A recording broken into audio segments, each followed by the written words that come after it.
Measuring for your new bay window blinds is quick and simple. You'll need a metal measuring tape, a pencil, and 2 pieces of paper. You cannot measure an angled bay window in a traditional way, as the valance for your new blind will end up colliding with each other. Now let's start. Take 2 pieces of paper and mark them at 3 inches. Place the pieces of paper on the windowsill, one on each side of the bay window corner and against the window frame. Slide them towards each other until the 2 marks meet.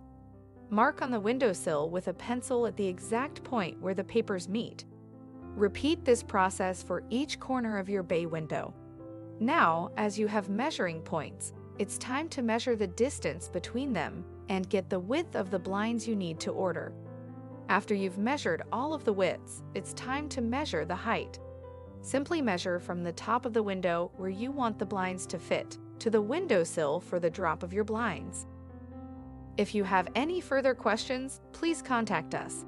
You can also take help from our live video support to assist you in the complete process of selecting, measuring, ordering, and installation.